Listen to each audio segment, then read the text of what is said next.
Hey guys, welcome back to Top 10 Nerd. I'm Ron Mackenzie LaFurgey. We here at Top 10 Nerd are super excited about the release of Guardians of the Galaxy 2, and we're all pretty enamored with Groot. While we've had a few glimpses at his power, the films have yet to truly spotlight the many abilities Groot possesses. But don't worry, I got your back. With no further ado, here are the top 10 superpowers of Groot.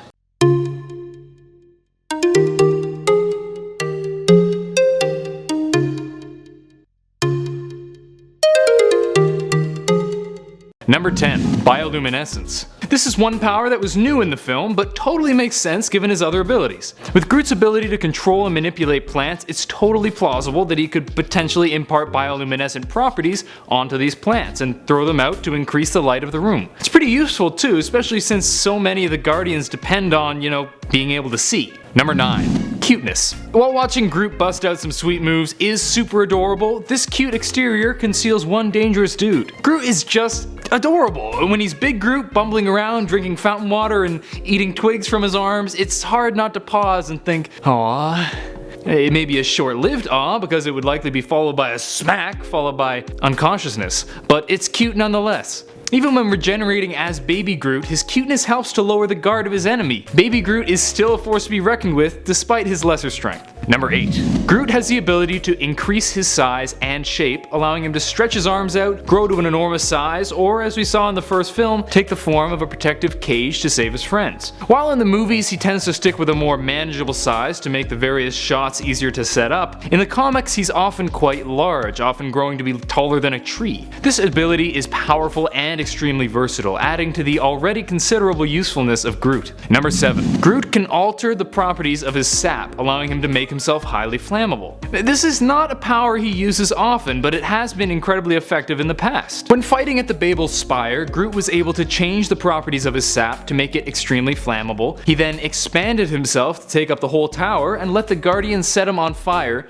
to destroy the spire from the inside. Of course, he set aside a twig so he could come back after his death, and this was a pretty dang impressive feat. Number 6. Wood absorption. Groot has the ability to absorb wood from around him to grant him a number of benefits. For one, it can sustain him as food. He can also use it to rebuild himself or to increase his strength and size. Now, this power is incredibly useful when on planets with great amounts of wooded areas, although it's somewhat less useful when he's stuck in space. Spaceships generally don't have a heck of a lot of wood on them. Number 5. Durability and resistance to fire. Since Groot is made of super dense wood material, and in combination with his rapid self-regeneration, Groot is extremely durable. If you manage to harm his tough woody exterior, which is no small feat, he can quickly heal it back up and then smack you right in your face. The density of his skin also means that he isn't weak to fire like actual trees, which is pretty useful. If I was faced up against Groot, I'd definitely assume I could kill him with fire, and it wouldn't work, and I'd get smacked, and I'd cry. Number 4. Super strength. Groot is very strong, able to perform great feats of strength and strength of feet. What's even cooler is that he can further increase his own strength using his aforementioned ability to absorb wood. His strength is one of the most powerful and most often used abilities in his arsenal, used to smash heads, break through walls, and do pretty much anything you'd want a big, strong tree thing to do.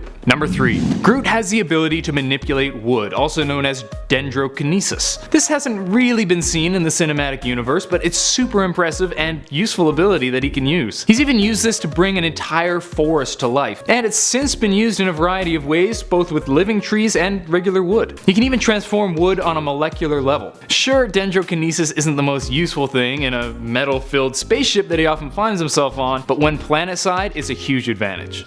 Number 2.